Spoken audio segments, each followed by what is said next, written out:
Yeah, so I'm Jesse, and I'm going to talk a little bit about React Native and using React Native in places other than mobile development. Um, I am a senior software engineer at Dick's Sporting Goods, so their headquarters is in Pittsburgh, and we're always hiring. I also do live coding for Free Code Camp's YouTube channel, so I'm usually working with React Native on those projects. So you could check those out if you're interested. I want to get my thank yous in first, so I don't forget them at the end. First of all, I want to thank my wife. She's home with the 4 kids, and she's also a software engineer, and she's looking for work. So there's her Twitter. Her DMs are open. Also want to thank everybody at React Loop, everybody that organized it, volunteered, all of you that are attending. This is really cool. First time in Chicago. It's a really beautiful city. All right, so let's get to it. How many people have used React Native here? Awesome. How many people have at least heard of React Native? Everybody. Cool. That's cool. Sometimes I've asked that and like nobody raises their hand, and I'm like, wow, this is gonna be rough. Uh, all right, so I don't really need to explain that much what React Native is, but just quickly, React Native lets you use JavaScript to build mobile apps. You can do more than that, and that's what we'll talk about, but that, that is, I guess, how it started out.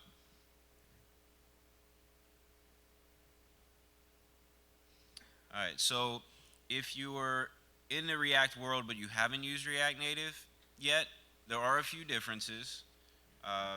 Not a lot, but you can't use like your normal HTML tags in React Native. So that's like just to look at the code, that'll stand out like right away. So you would use things like views and text components, and those would get translated into whatever they need to be for a phone, and then potentially also for a browser. And that's how we'll see a little bit later how that works. But basically, all your lifecycle methods, like your React stuff, is the same. So it's not hard to switch. I know people that have actually started with React Native and then switched to React and the other way around, and it's a pretty easy transition. All right, so I don't want to like step on that and fall. So sorry. So if React Native is just taking these primitives, these text and views, and converting them into something that'll run on a phone, why couldn't we just convert them to DOM elements, right? That seems weird because React already does that, but it makes sense that you could convert them into whatever you needed them to be.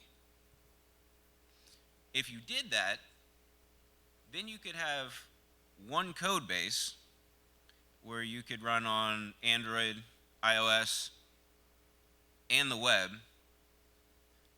You could have one team working on it. They would just need to know React Native, right? Just JavaScript devs. Potentially, you could even run it in other places, like on a desktop. So you could have one code base for handle Mac OS, Windows, Linux, right? It's very attractive to be able to say like I use all this same code, and it works everywhere, right? In my case, at Dick's Sporting Goods, we're taking advantage of that to just have one team be able to write for multiple platforms instead of normally where we would traditionally you'd have the iOS team, Android team, web team, right? Now it's just one team. So you could definitely get things done faster. Overall, the code, I think right now at Dick's Sporting Goods, we're using like 95% of the code is the same. There's a few little differences that we need to have like an if statement for, like if it's on web, do this. But it's still a huge amount of code that gets reused. All right, so how would we actually do this, right? There's a couple of options for making this happen. Okay? The first one, and probably the most prevalent one out there right now, is React Native Web. Okay, so React Native Web let takes almost all of what React Native gives you in terms of just like out of the box components, and then converts those to DOM elements. And not just DOM elements, like you can actually use async storage in React Native Web, run it in the browser, and behind the scenes it uses local storage. So even like APIs like that have nothing to do with DOM elements are still capable of working. So it has uh, basically like a very large amount of React Native functionality switches directly over to the web. It has the largest community, and Expo. How many of you know about Expo? All right, cool. So if Expo is like a toolkit for React Native, uh, it lets you like bootstrap a React Native project quickly. It comes with a lot of components like a barcode scanner component, or uh, that's the first one that comes to mind. I don't know the other ones, but a lot of built-in things that help you develop, and the process to bundle apps is made a little bit easier. So Expo now supports React Native Web. I believe like officially it's in beta support or something, but the last update that came out for Expo does support it. There's now a build target of web. So if I had to put my money on an option for doing this, I would say go with React Native Web,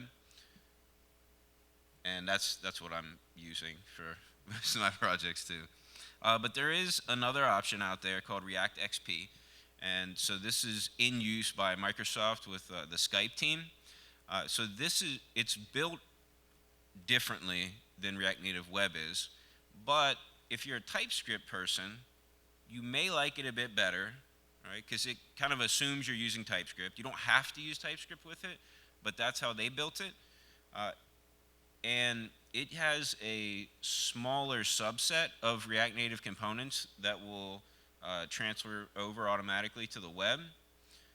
But they kind of, so like they focus on a smaller subset, but those components are very stable. Not that React Native Web isn't, but because they focus, like if you just stick with that, like it's going to be very, you can be very sure that everything's going to run well in the web. So it's also a good option. Definitely not as many people using it, but if you go to, I think like the Skype mobile website or something, I think that's in use right now. And you can also build desktop apps, all right? And this is really cool. Kind of even expands the possibilities here, right? So if you can take your React Native code and turn it into a website, you could use Electron then to make that a desktop app. So Electron basically lets you take pretty much any website and turn it into a desktop app. It'll run on Mac OS, Windows, Linux. So now, I'm trying to think, how many platforms are we up to if you did this? So Android, iOS, web, Mac, Windows, Linux. So it's 6 platforms. Last time I gave this talk, I said it was 7, and I couldn't count. I didn't realize it to the end of the talk. So it's definitely 6. So 6 platforms for the price of 1. But it doesn't stop there. So about a month ago, Microsoft announced this React Native for Windows, which was kind of like out of nowhere. I didn't expect that. But now you can use React Native for Windows to transform your React code directly into a Windows app.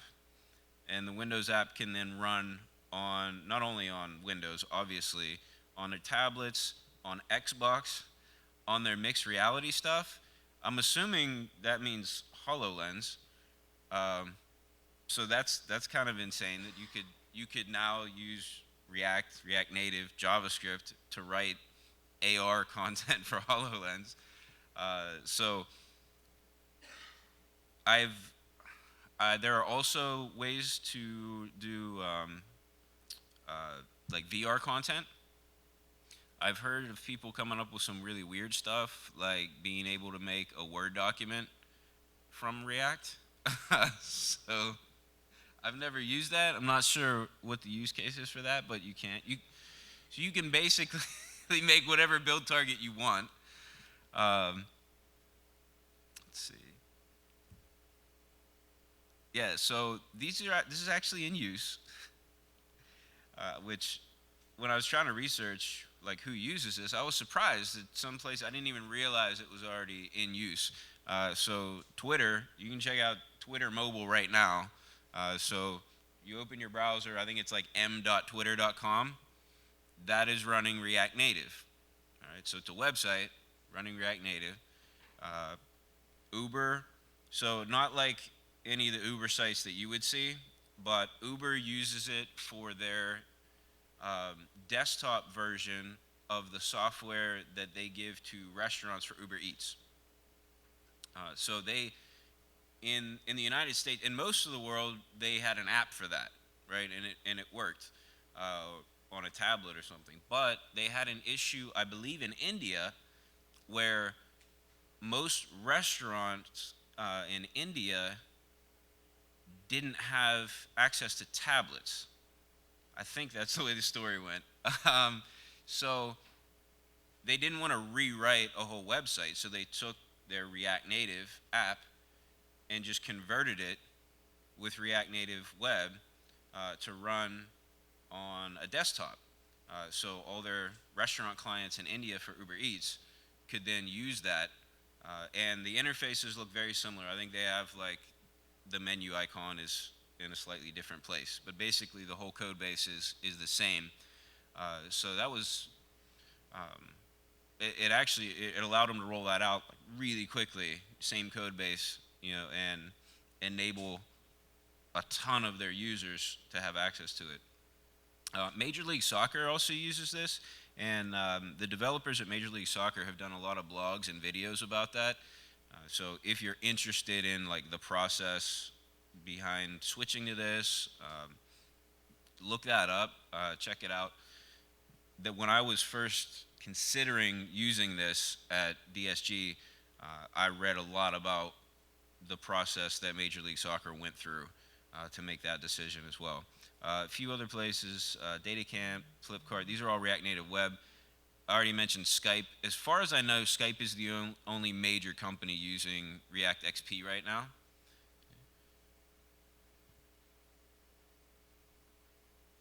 All right, so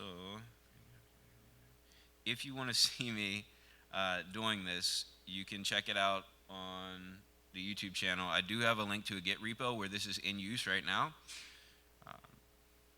So I'm actually, I'm not actively working on this at the moment. The project is paused because I am working with Gwen Faraday, who's a volunteer for Free Code Camp, and we're trying to get an in-browser editor for React Native using React Native Web, and so that you could go on Free Code Camp and learn React Native all in your browser, and it would just do everything on the fly and like a service worker.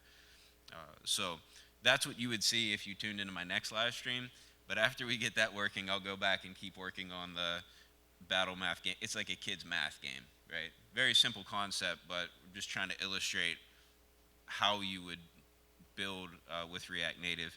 One of the bonuses of that, that I guess I forgot to put in my slides, is that normally when you develop with React Native, you have to run a mobile simulator or hook up your phone or something, right, to get feedback as you're developing. If you start up your project using React Native Web, you could use Create React App to start it. Then you could just run it in your browser locally, start developing it like a website, and not have to mess with a simulator, which requires you, if you're on a Mac, to download Xcode, which is large, or on Windows, you have to download like Android Studio, which is even larger, I think. And also some computers can't handle it, like it definitely slows down my MacBook Pro, and so it's kind of like a little hack for developing faster. So even if you have no plans to do a website with your React Native stuff, you could still get started really quickly, build out components, get the look of it right, without having to like commit to uh, getting all this other setup in and work out like the debugging process from going from like mobile simulator is there's a few more steps. The feedback loop is not as tight as if you can just run it in the browser like normal React development. So I definitely recommend at least trying it out. Usually at the beginning of the project, I can get started really fast like that, and then at some point I switch on the simulator and see like, okay, does this work? I just enjoy just testing it out. So much easier like that. It allows you to develop on computers that maybe aren't as fast. When I try to live stream running Xcode in a simulator, I just drop frames like crazy, right? But if I just do it in the browser, I'm fine. So definitely try that out. And I don't know. All right, yeah, I do that. One more slide. Okay. But I do want to talk. Actually, are we doing questions or are we saving questions? I forgot. Okay, cool. So I always get this question, so I just wanted to talk about it because I know somebody out there is probably thinking about it. And it's accessibility. What about accessibility with React Native Web, right? So you don't have direct control over the components. Uh, the Normally the views get translated into divs, and all your text components get translated into actually mostly divs and spans as well, right? So you can actually control that. So React Native Web has a whole document. They have accessibility.md document in their GitHub repo. So you can use like ARIA labels on your components, and if you tell it where, like what this component should be with the label. So if you say like, all right, this is a text tag, but it's a heading and it's an H1, it'll get turned into an H1, and it'll have the ARIA labels on it, right? So even though in your React Native code, you could have like 20 different, like it'll just say text, it could get translated into all your different headings. You could say which ones are links, which ones are buttons, so you have control over that. So I don't know that it would get you like at the level of control that you would if you were just doing normal React or writing HTML, but it's not bad considering the amount of changes that are going on, and you still get the accessibility. I'm not exactly sure how that translates in terms of just like regular React Native on the mobile device. I would assume that some of those tags just get ignored for mobile, but I think that's a big concern. I think it would be good, like potentially if more people started using React Native to do web stuff as well, it would be cool to have a standard that works cross-platform, right, for accessibility. So if anybody's really into accessibility and also React, that's a good route to go. Talk to me about that, because I think that would just make things so much easier for development. Would you like to see the actual code? Yeah? Okay, cool. And I will say this, every time I try to code, when I talk, I mess up. So I'm just telling you ahead of time, I'm probably gonna mess up. All right. I will. I'm just gonna open the project right now. Um,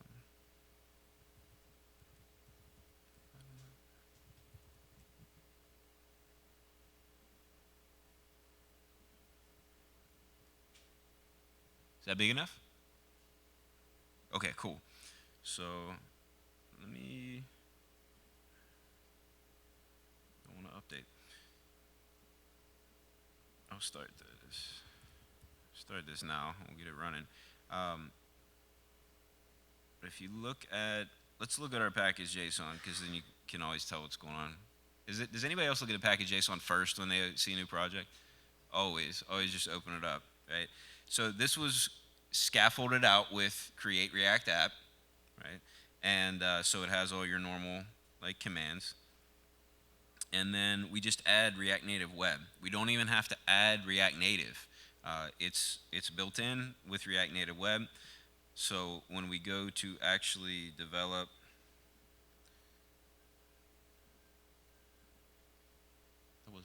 is that a timer for me, or is that we good?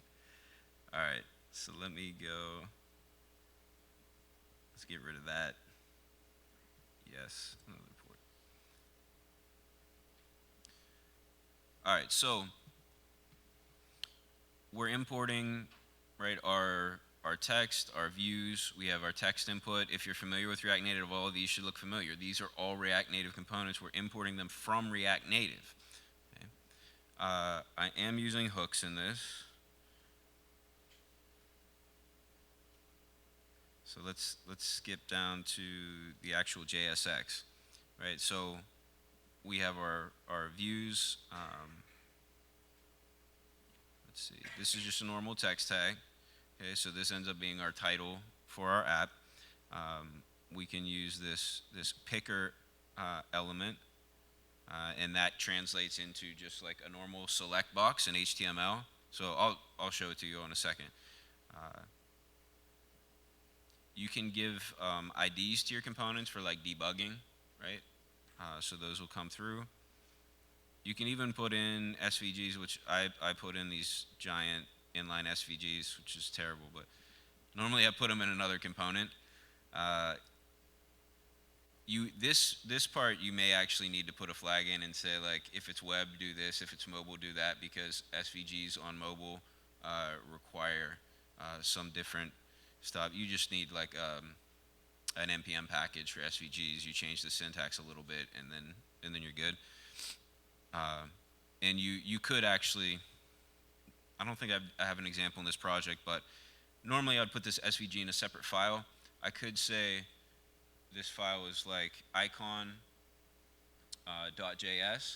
and then I could have a file that's icon.ios.js, and when I go to import it, I would just import icon from icon, right? And then it would know whether or not I'm on mobile or web. So like, I don't need to clutter up my code with if statements about is this web or not. Just based on the file, the extension at the end of the file, it'll load up the right file for you. All right. Let's see. I was just trying to see if I had anything cool. Oh, text inputs. This is just a regular React Native text input, but this will end up getting translated into an input, right, with a label and everything. So it's not always like a one-to-one. Like this text input will end up being several DOM elements. You can handle like touches and enter key stuff, or like submit just by like on submit editing. So on submit editing will automatically let you use the enter key if you're on the web.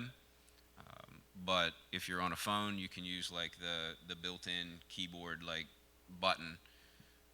So that's kind of nice. You don't have to like separately check for like, what is it, key number 13 and see if it's it.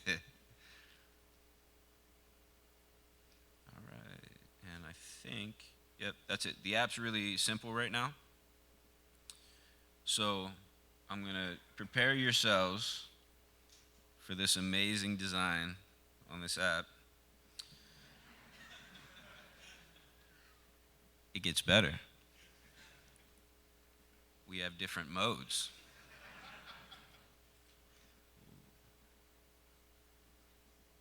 Right. So basically, the UI is terrible right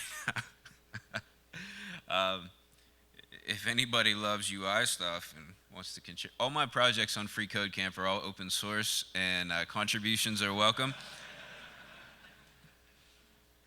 No, actually, it's a good way for like junior developers to get some experience with pull requests and things like that. I like don't reject anybody's requests. I just work with you to try to get it in there. So, um, yeah. So we can see in DevTools. I didn't want that to open in a different window, but I guess it did. There we go. I'll make it bigger. Okay. So we can see in DevTools, like our input, now we actually have an input. So, I mean, this is the normal React-y stuff where you have 5 million classes that are, right? But, actually, oh, I didn't have any label on this input, so I can't give you an example where it puts the label, but you can see it's HTML label. We have this text has become a div. So like I said, normally everything just becomes divs. You can change that. Okay. And I want to show this select thing. Okay, so you see in React Native, we call that a picker. All right, now it's been converted into a normal, like an HTML select. It gives us, it breaks it down into all the options. So it's pretty like, it comes out as pretty normal HTML. It's not too bad. Normally, I mean, this is basically a generator, like an HTML generator, right? Normally you get like really ridiculous code from stuff like that, but this is not too bad. It's like readable. If you ignore all the crazy classes, it's very readable HTML. It's easy to go through and debug. I love being able to just use DevTools to like mess with the styles. Right? Even if I'm gonna go back and just develop it for mobile, it's cool to still have that flexibility in kind of editing it right in DevTools. And then you still have like all your CSS stuff. I think I forgot to mention it, but there are CSS differences between React and React Native. So you don't use units, there are no pixels, it's all just unitless stuff. And you can only use a subset of CSS. So there's some CSS stuff that just doesn't work. I guess, let me show you how I handle that, because I have 1 minute and that's important. I don't know if I did it in this file though. I'll just tell you how I do it. So there's some CSS things that you'll want on the web, right? Like think about like what normalize, anybody remember normalizer, the CSS thing, right? So if you want to use CSS in React Native, it's going to throw an error. You can't just import a CSS file. But if you have, let's say like 2 different targets, right? So that when your app starts up in mobile, it looks to, let's say, like index.js as the first file it goes to. And then you have another file that it goes to if it's web to start out. In that web index.js, you can bring in your CSS file there. That way it'll never show up to the mobile version, it'll just show up, and then you just have a normal CSS file. So usually it's stuff that you want to apply to like the whole page, right? It's something like if, let's say you wanted to put something on the HTML tag, right? You couldn't do that because there is nothing like that in React Native. So that's where you would put that. And I think that's like the only like really weird hacky thing I've had to do to get things working. I have like a CSS file with like 3 lines in it. It's just, I don't even remember what it does, but it makes something look all right on the web. You know how that is, right? And it's officially 10:30, right? So thank you all so much. It was awesome speaking. If anybody has any questions, come see me after, or follow me on social media or what. Like all my DMs are always open. Just feel free to talk to me about whatever. And thanks so much.